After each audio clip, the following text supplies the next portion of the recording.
What's up, y'all? Been meditating. Been thinking about this. Since there's infinite logic in the universe, and that doesn't just mean in one dimension where it says the math for everything exists. You know what I mean? Like the math required to prove that something exists is real. And that's true, but this layer is also true. The math that exists to prove that something is possibly active in our reality, in our universe, in our experience in the third dimension, the fourth dimension, and beyond. Meaning, there's logic to say that flying is a thing, you know, for birds. And in this infinite reality, it must be true that other things can fly too, because there's infinite logic. But the thing is, to have access to it is different. It's just logic. That's all I'm presenting. So if we find a way to unlock the logic in our reality, in our experience, for something like a human to fly, that would be cool. And other things I'm talking about are heightened levels of awareness, heightened logical processing, being smarter, holding more love in your heart, because everybody wants to hold more love in their heart. I've walked by people who have felt like they've had such radiant love in their heart, you know what I mean? And they must have been having some sort of really good day. And I have access to that kind of love too, you know, if I tap into it, because the logic is there that that love exists. And the logic is there in the infinite logic of reality that says Joe must be able to tap into this love if he has the ability unlocked.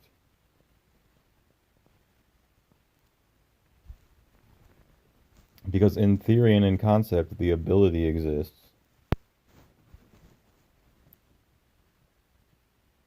And accepting a certain type of love is a pretty simple thing. So that's what I'm saying. You can tap into greater forces in this life. You can feel greater things. The Greek gods, the Hindu gods, they're all logical concepts and forces of soul. And you can tap into those too. You can feel them. The planets, the stars, the sun, the moon. There are people who worship the sun all the time. They worship the Greek gods, the Hindu gods. And that's a real experience that is a transfer of energy. That's not just something they do in their minds. That's with their body and soul too. They're kneeling, they're bowing, they're praying, they're chanting to the Buddha, to Krishna. Those are the two main examples. And the sun and the moon and the Egyptian gods. Those things have stood the test of time.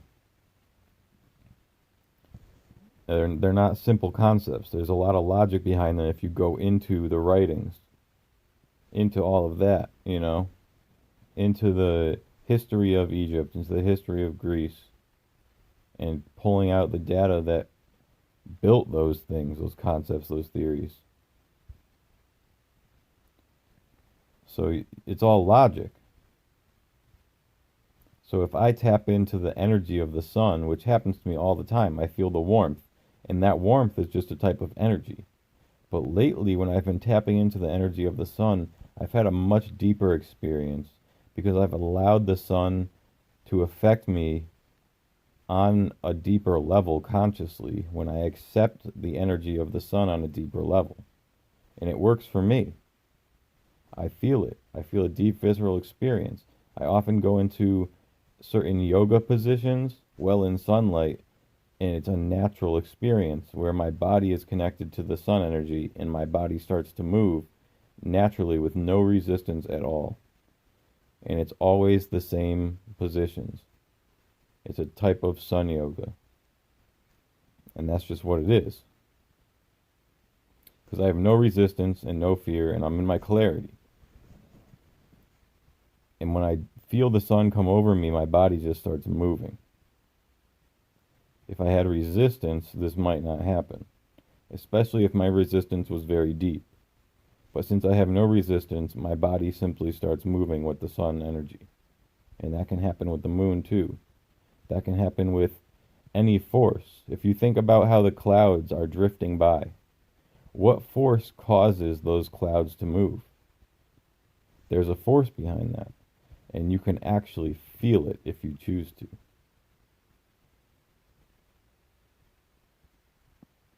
There's a name for that force in Hinduism. You can look that up. The god that moves the clouds. You can find that. And I haven't looked it up, but you can. I can feel it. God or goddess, excuse me. I don't know what they consider hermaphrodites, god or goddesses, whatever they want to be based on maybe masculinity and femininity. But yeah. The forces around us, the forces of nature, they call them. And they're great, they're grand, and they have an energy to them. So don't forget that. And you're a force of nature too, your soul. So don't forget that I can tap into your energy if you let me. You can tap into my energy if I let you. Your dog, your cat, the horse outside, the wild bear. That's what the Native Americans are talking about.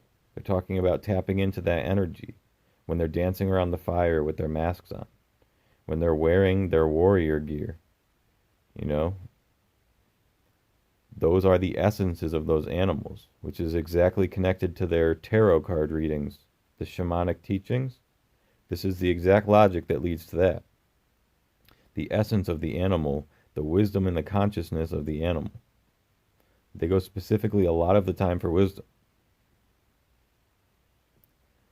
So you can extract a lot of wisdom from animals, but not just wisdom, but intelligence and character traits.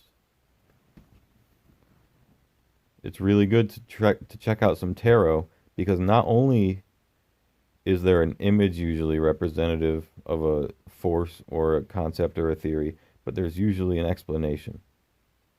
So go ahead and recap on this video if you need some clarity, because it might be worth watching again to have another experience with it. Love you.